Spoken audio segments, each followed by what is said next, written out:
Hello and welcome to ENI UK and Europe Edition. I'm Love Ann Season reporting from London. We bring you news reports from the United Kingdom and Europe. We have also live reporters on standby, ready to give their reports. Now for the news roundup. UK insists vaccines work against Indian COVID-19 variant. Forest fire forces evacuation of more than a dozen villages. Now from the UK Bureau, we have Ashley Espiritu. Hi, Ashley. Hello, Love Ann. Today I will be reporting on a new and exciting exhibition called Alice Curiosa and Curiosa, opening in London's famous V&A Museum. Back to you. Now for EBC France. Here's Febeline Calpo. Hi, Febeline. Hello, Love Ann. Yes, today I will be reporting about France's reaches vaccination target and eases nationwide lockdown. Thank you. Now from EBC Italy. Milan's La Scala Opera House reopens its doors by Jasmine Jamora. Now in EBC Switzerland, INC's family bonding activity is being shown through Bible stories. Now in our health segment, Aron Ortiz will show us some bodyweight exercises that we can do at home. Now in today's view from our window, we will show you a breathtaking view in Lugano, Switzerland.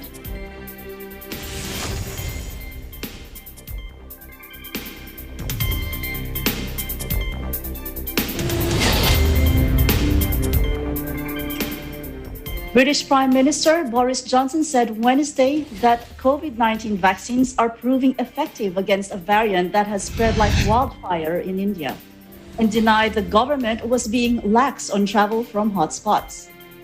Johnson has said had been under pressure for delaying restrictions on travel to and from India last month, at a time when he was still planning to head to a trade-focused summit in New Delhi.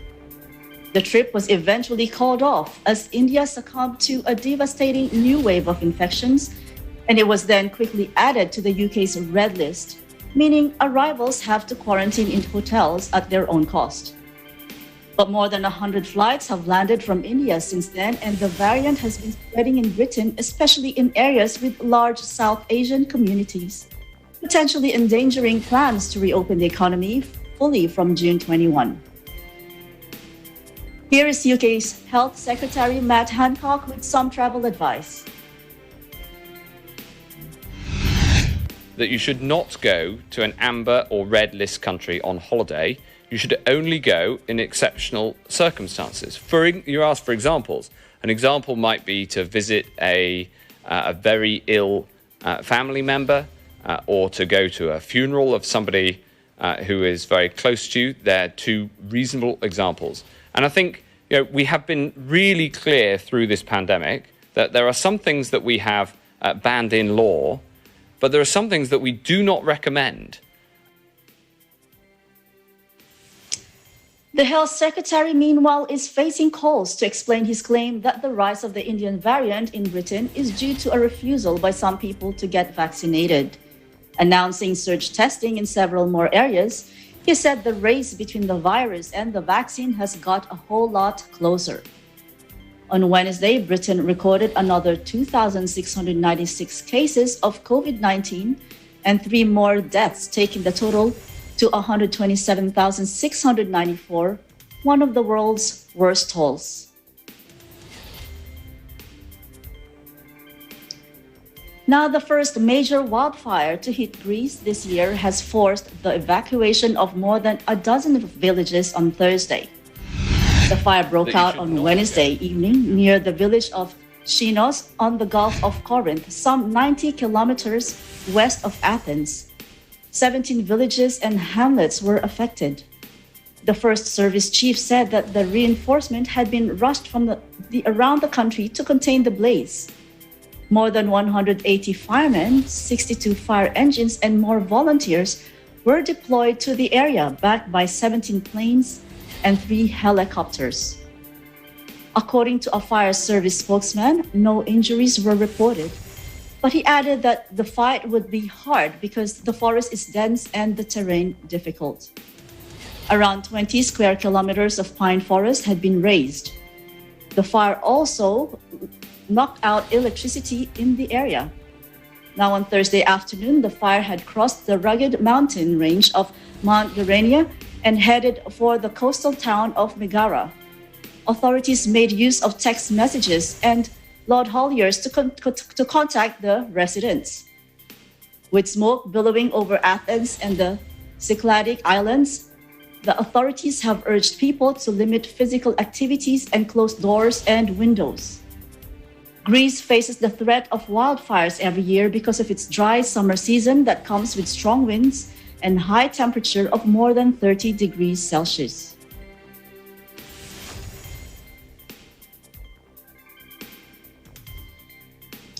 Time for a break. Please come back for more ENI and UK Europe edition.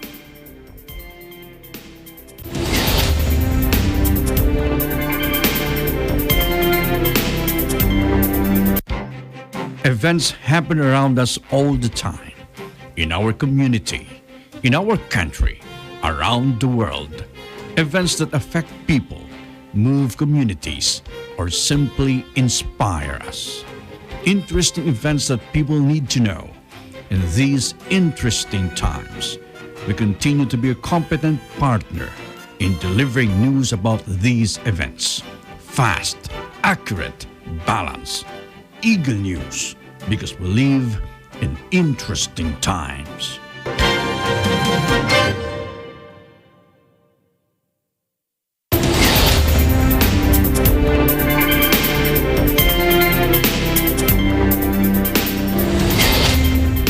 Welcome back to ENI UK and Europe edition. I'm Love and Season. Now interesting stories from around the UK and Europe this week. London's V&A Museum reopens with an Alice in Wonderland themed exhibition. Ashley Espiritu is with us today on this story. Hi, Ashley. Hello, Love Anne. Thank you. So after a year of the coronavirus pandemic's mind-bending assault on normal life, London's Victoria and Albert Museum reopens this week, taking visitors down another rabbit hole. Alice, Curiouser and Curiouser explores the global impact of Alice's Adventures in Wonderland, Lewis Carroll's classic 1865 novel, and its enduring appeal to artists. The exhibition opens to the public on Saturday and plunges visitors like Alice straight down a rabbit hole, the museum's stairs, with a jumble of signs in every direction. As they emerge from the V&A's dimly lit basement, guests are immersed in theatrical costumes, film extracts, manuscripts, and drawings. The installations combine sound and visual effects to explore the origins, adaptations, and reinventions of the work first imagined by Carroll, an Oxford mathematician whose real name was Charles Lutwidge Dodgson. Each section of the exhibition, which is meant to appeal to visitors of all ages, has its own distinct look. Guests walk across a Victorian beachfront reminiscent of the time Carroll himself was writing, and encounter scenes from the book, The Murderous Queen of Hearts, Queen of Hearts' Rose Garden, and the Mad Hatter's Tea Party with the March Hare. Let's listen in to what Harriet Reid, assistant curator of the exhibition, has to say.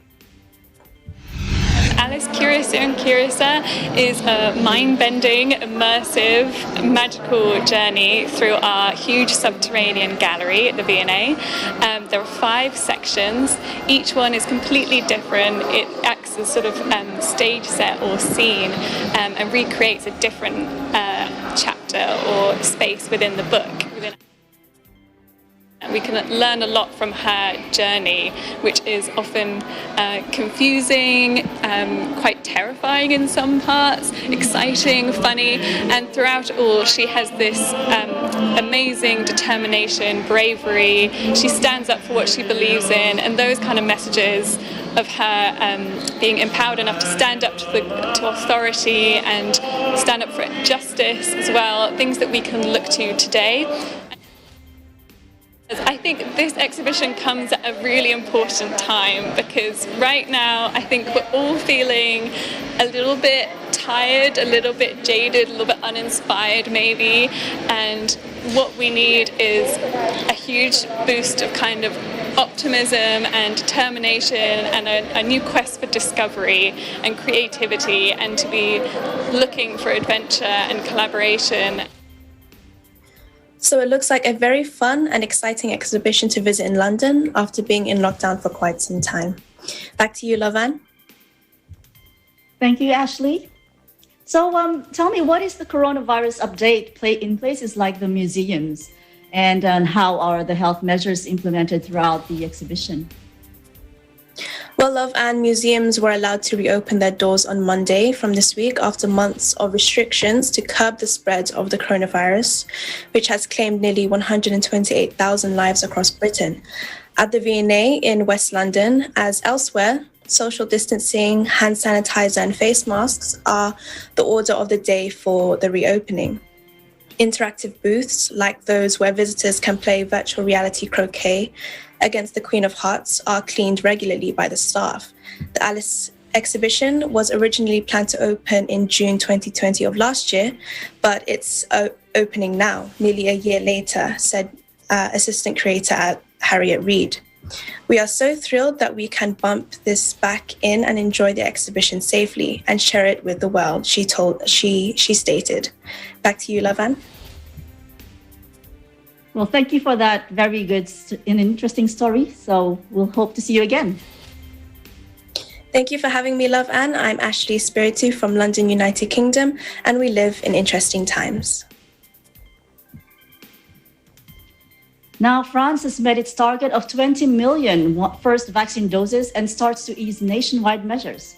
To give us an update today, we are joined by Febeline Calpo. Hello, Febeline. Hello, Love Anne. Yes, last Saturday, France reached its 20 million targets of injecting initial doses of COVID-19 vaccines before the expected date of reopening of restaurant terraces as a part of alleviating the nationwide lockdown. In a tweet, President Emmanuel Macron posted 20 million with a green check mark. According to World Health Organization, 25,709,763 vaccine doses administered. By June 15, the government aims to have 30 million initial doses injected when President Macron said all adults will be able to sign up for a job reserved for priority groups and adults over 50. From 3,862 to 3,769 shows the decline in numbers of people in intensive care last Friday, which is lower during the third wave of infections last March.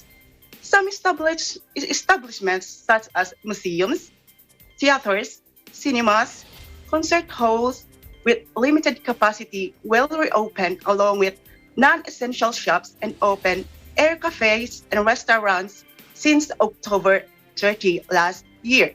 The 7 p.m. curfew will be pushed back to 9 p.m., while indoor cafes and restaurants will be open on the 9th of June. And if the number of infections will continue to decline, curfew hour will be totally lifted. Back to you, Lavan. Thank you, Febeline, for that story and for joining us today. So we hope to see you again in the future. Yes, thank you for having me, Lavan. I am Febeline Calpo, reporting from Marseille, France for Eagle News International. We live in interesting times. Time for a break now. Please come back for more ENI and UK and Europe edition.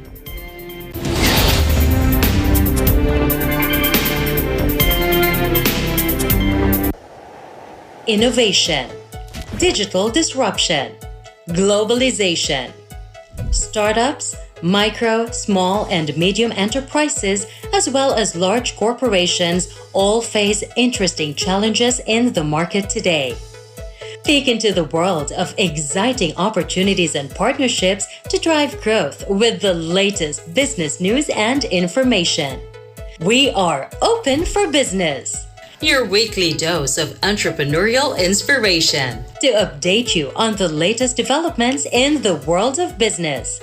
Get up close and personal with CEOs and thought leaders to help you discover valuable insights.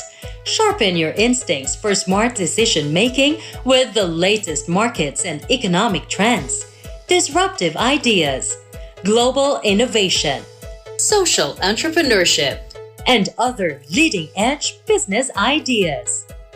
Join the conversations to create a more vibrant environment for entrepreneurship. Catch Open for Business from vision to action.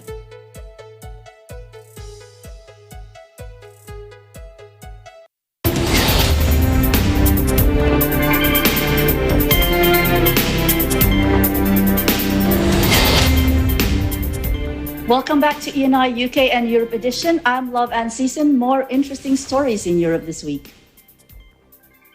Milan's La Scala Opera House reopens its doors. Jasmine Jamora has some of the details. Let's take a look. Milan's legendary La Scala Opera House reopened its doors to a restricted audience and erupted into huge applause on Monday, May 10th, to hail a stirring performance at its triumphant reopening after 6 months of silence imposed by the coronavirus pandemic.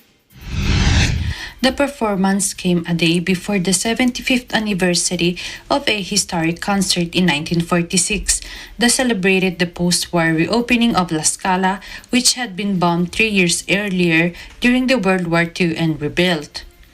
The musicians and performers were greeted by loud applause and volleys of bravos from the small but enthusiastic audience of 500 lucky music lovers. Guests were treated to hydroalcohol gel as well as temperature checks and masks. To respect social distancing, the musicians took over the ground floor seating area, with the audience confined to the balconies. Spectators were seated in the boxes as the masked orchestra performed in the empty auditorium. The reopening of La Scala comes as Italy eases its COVID-19 restrictions and prepares to reopen to international tourists this summer. Italian Prime Minister Mario Draghi has invited tourists to book their summer holidays in Italy, announcing plans to introduce a COVID travel pass from mid-May. He also announced that Italy would launch its own green national travel pass for those who have been vaccinated, have just tested negative, or can prove they have recently recovered from COVID-19. Draghi also stated, "The world wants to travel to Italy. The pandemic has forced us to close, but Italy is ready to welcome back the world." Reporting from Milan, Italy, I am Jasmine Jamora, and we live in interesting times. Thank you, Jasmine, for bringing us this story. Now, a recent activity of the Iglesia Ni Cristo Church of Christ gathered families from the United Kingdom to various countries within the continental Europe. To tell us more, here's a report from John Kevin Glauser. Let's watch.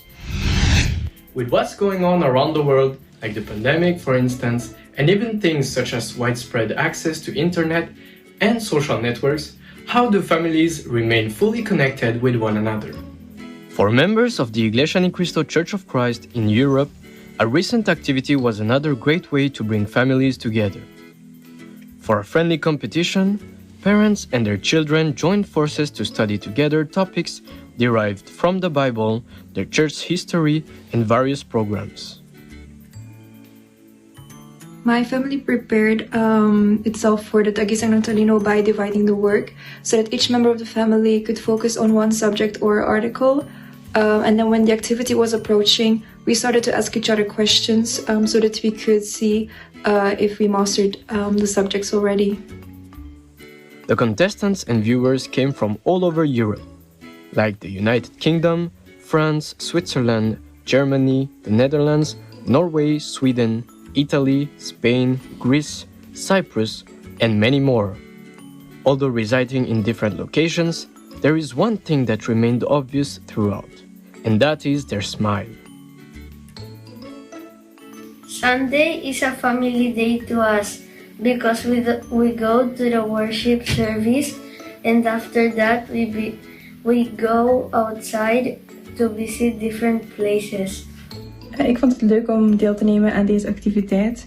Het is heel belangrijk om actief te zijn in de kerk en zoveel mogelijk aan activiteiten deel te nemen. Het was ook goed om de band tussen de broeders en zusters te versterken en ook natuurlijk de band in de familie zelf. Het was ook heel leuk dat het met verschillende districten tezamen waren, zodat je nog meer broeders en zusters leert kennen.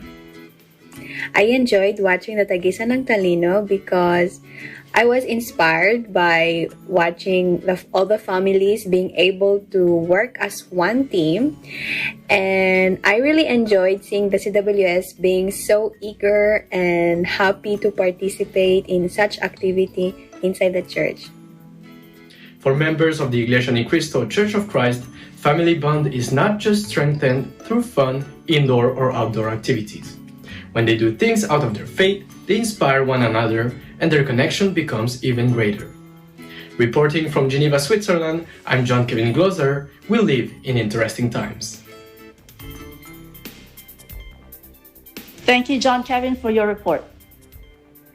Now in today's health segment, Aron Paul Ortiz, a professional coach specializing in fat loss and fitness, take us on a journey to gain self-confidence. Today's focus is on body weight exercises. Let's watch.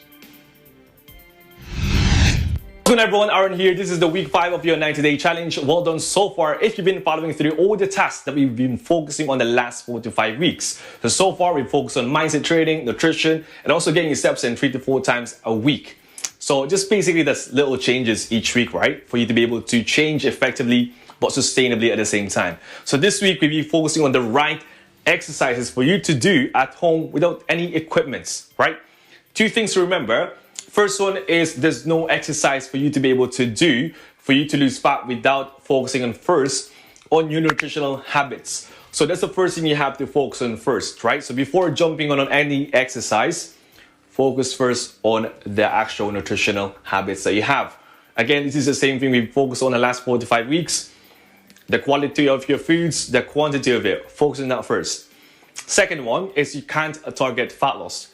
Therefore, if you can't target fat loss, we have to focus on the exercises that is going to be effective for you and time efficient at the same time. And these exercises are called compound exercises. These exercises focuses on multiple body parts in one go. So these 3 that I'm about to show you are compound exercises. So the first one, we got your squats. Squats focuses on your core, your shoulders, your back, and also your legs at the same time. So what you want to do, keep that back nice and straight, keep that core tight, breathe in on the way down. And what you want to do is get down up to above just your knee levels in there. Come back up, breathe out. And that's all you have to do. Easier version, grab a box, a chair, or a sofa, and then just use it as a guideline, and then come back up in there, right? So we got, next one, we got your press-ups. Press-ups, you got your hands underneath your shoulders. Elbows 45 degrees, go nice and low as you can, and come back up, right? Easier version would be go on your knees. Or if you want easier, find something that's elevated, right? Maybe that's your kitchen countertop, or the easiest will be going on the wall, right? So that's the second exercise that we're going to do. So find something that's challenging to you, but at the same time, you're not gonna hurt yourself. We got your last one will be wall sit. So grab a wall, right? And pretend that you got a chair, but this chair is going to be invisible. So what you're going to do is you're going to get your backs nice and flat on the wall, making sure that your hips align with your knees align with your heels. You got that 90-degree angle in there. And you're going to start feeling that on your legs. So we got these 3 exercises. On each exercise, you're going to work for 30 seconds. So you're just going to do as much as you can within those 30 seconds. We got 15 seconds rest between those exercises. And we're going to do that 3 to 4 rounds depending on how you feel, right? So those are the things that we're going to do today, right? Or this week. We're going to do that 2 to 3 times this week, depending on how you feel as well. Make sure you follow through still the other things that we focused on. You got your hydration, which you focused on last week. Calorie counting, your steps, and now we're gonna do your body weight exercises, right? So those are the things we're gonna be focusing on. If you got any questions, let me know on my Instagram. Keep it up what you're doing, and I will see you next week. Thank you, Aron. We look forward to next week's tips. Now in today's view from our window, we head to Lugano, Switzerland. Lugano is located in the Italian-speaking region of Switzerland and is a popular tourist spot. It is the largest city in the canton of Ticino and located directly at the Lake Lugano, surrounded by beautiful mountains of the Prealps. It is well known for its Mediterranean temperatures, palm and olive trees. A great place to unwind while enjoying the sights and atmosphere and the moment of dolce far niente, a popular concept among Italians, which means a pleasant experience of enjoying time going by. This view is courtesy of Ebi Ordinario from our Switzerland Bureau. Thank you, Ebi, for this lovely view. That's it for today's program. Stay safe and keep positive as we bring you more stories next week from the United Kingdom and Europe. I'm Love Ann Season, and we live in interesting times.